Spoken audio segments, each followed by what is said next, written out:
Hi guys, welcome back to this channel. Thank you guys for being here. Thank you guys for watching, for liking, for sharing, and for subscribing. If you're new here, my name is Imani. If you have subscribed and watched my videos and you keep liking, thank you so much. For those who have commented in the comment section as well, I see you.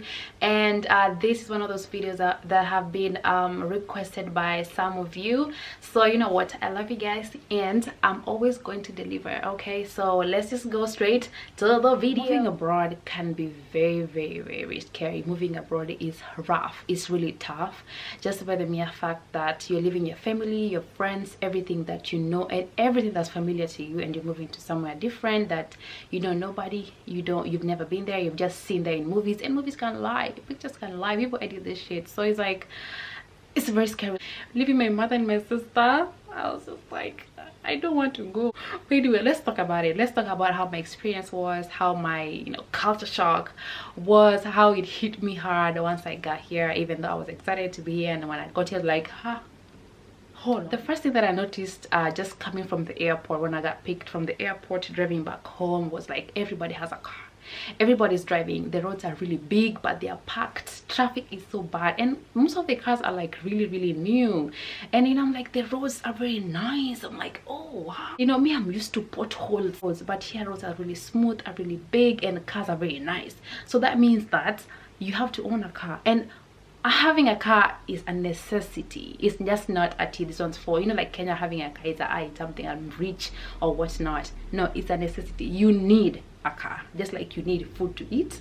You need a car, because public transport in some areas are not that good. For example, in my area, right, we have buses, and things like 2 buses. I don't know, I've never checked, but I think it's like 2 buses, and they only leave at a certain time. I think 6 a.m. and 4 p.m. So style ukitaka kwenda mali saa 5, and they don't have to go to the shop. You know how you can leave home when the tao, just go buy some things, ama kwa matri wende kwa mboga ule wa huko, ama utoke like Kabete, you go to Wangige to buy things.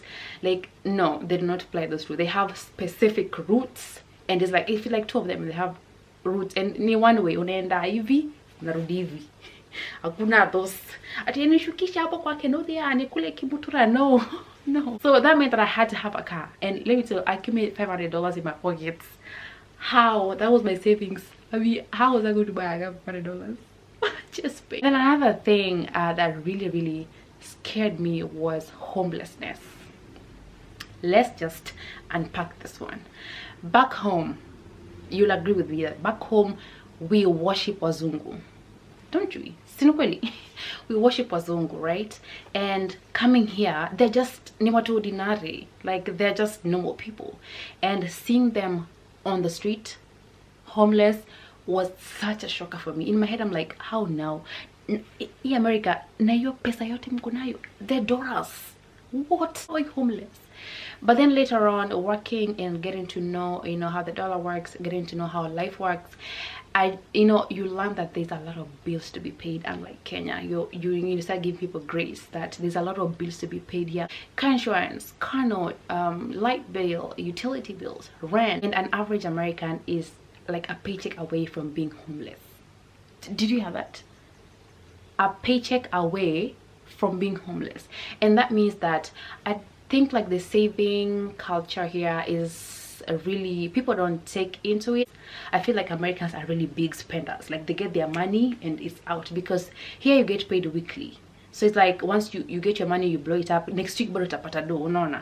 So it's like they just spend their money, and they don't save for themselves. So that means that when they lose their job or get sick, then bills cannot be paid, and you're out on the streets. So I did understand that later on, that being out on the streets like could happen in a snap of a finger, even for me, like just for anybody else. But at the beginning, I was like, how now? Like, oh wait, you're an American citizen, how do you?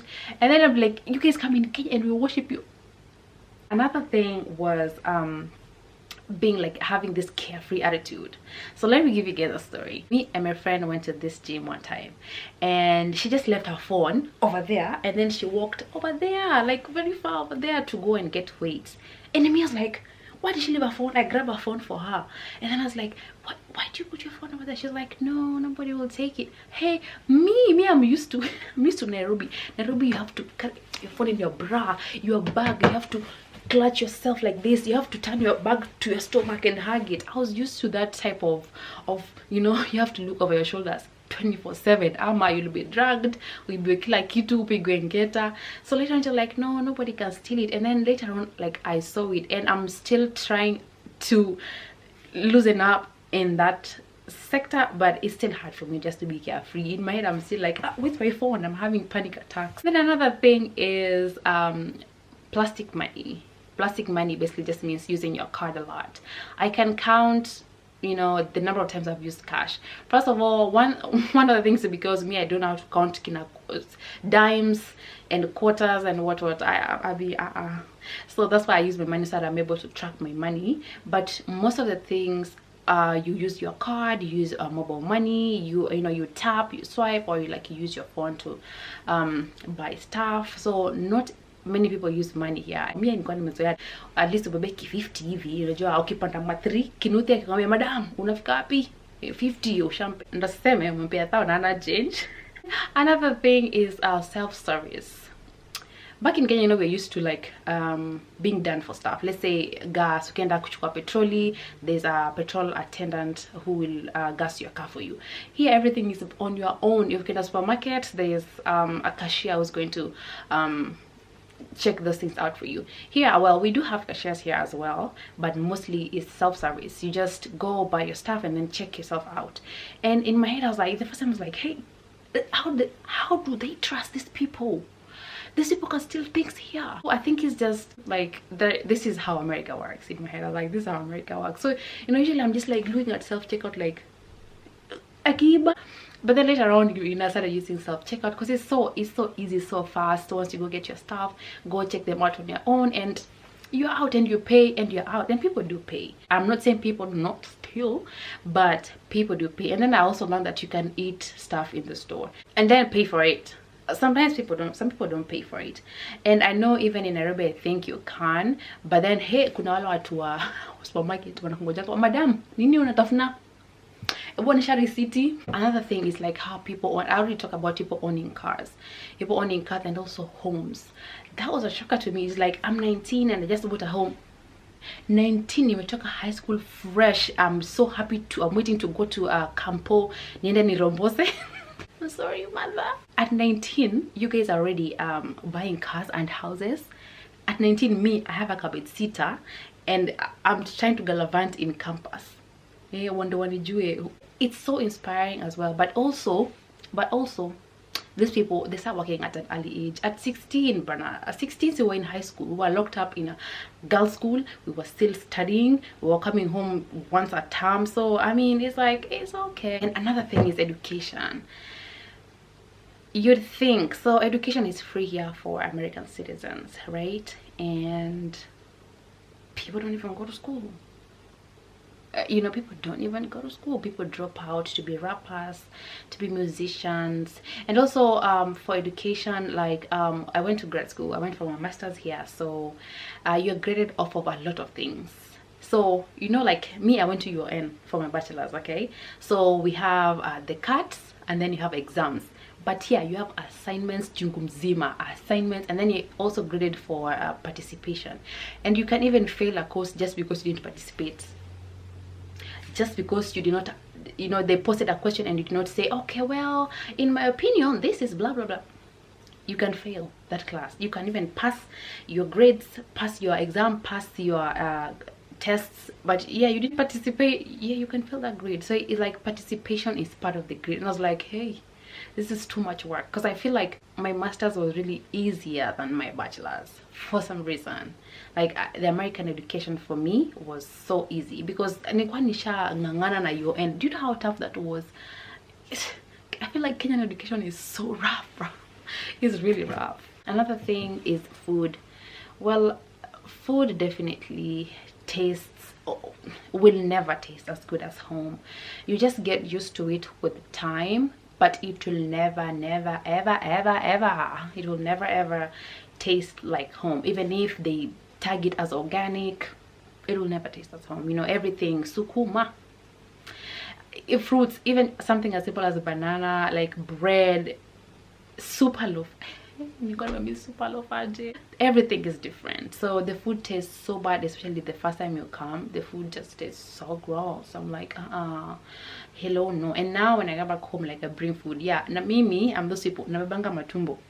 Yeah, judge me at your own cost. Yeah, matumbo, omena, fish. No, I don't carry fish. Matumbo, omena in my bag. Mpaka kuku. I just jaribu kuongea. You just shut up. And then another thing is pets. Pets are treated here like children. You know how you can beat mbwakoko? Here, a lost dog, a stray dog, you treat them like children. People sleep with these dogs in their beds. I was like, hey, Mama said, I'm not a pet person, and I know even Kenyan people have like pets, but here pets are like children. They're taken to hospital, they're taken for their checkup, they're taken for makeup. I mean, that I just mean like pedis. Like, yeah, people brush their pets' teeth. People treat these things like, or these animals like children, and you can go to jail for not treating your pet well. I was like, hey, imagine utambia watu didi ati ai uko jela juu sikupea mbwa yangu chakula. Ai yule yawa. Also, like, PDA is a lot. Like, I believe you're single, this country is not for you. You will suffer. You will just get you a bae. There are some people, like, so I go to the gym and there's like these couples, they just come to the gym, like, they just do one push-up, the next push-up, like, it's cheeky. Like, get a room. Another thing is like the weather, how bad winters are. Like, winters are really cold. Hey, mnafikiri umesikia baridi Nairobi? Hiyo si baridi. That's not baridi. That's not like a winter out here. It's so bad, like really, really bad. And then summer is hot like fire. Hot. It's like Wajir.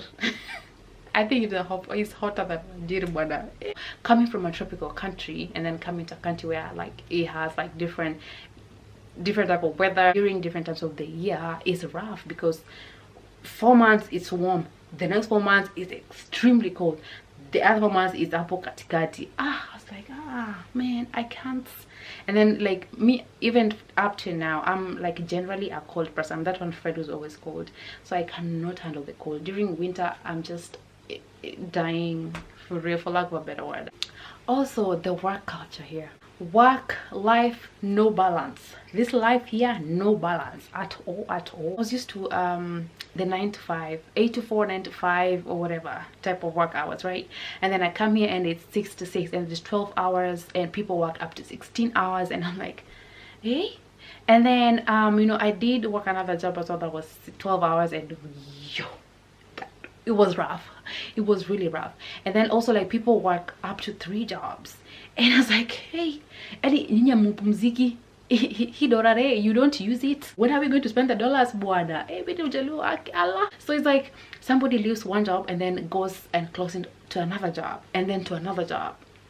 Hata kulala walali. I was like, hey, wow. I was like, but hapa nimeleta tu kukufa. Like, this is not the America I thought. I thought we're just going to sit down and get served money on a silver platter, and we just chop life, chop money. We just travel and live the best life. But hey, no, it's so hard to even like have friends, and I do understand why people don't even have friends here. It's hard to like even link up with your friends and just to hang out. Because me, before I left Nairobi, like, me and my friends used to hang out after work.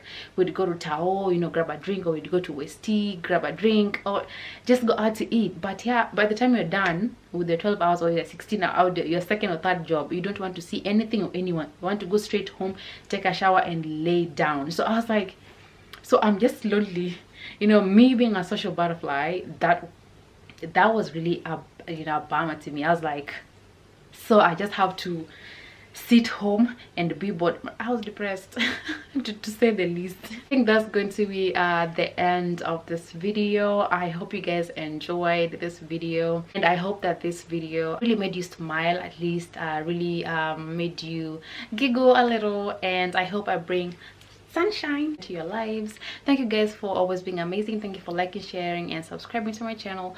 I do love you guys. Until the next video,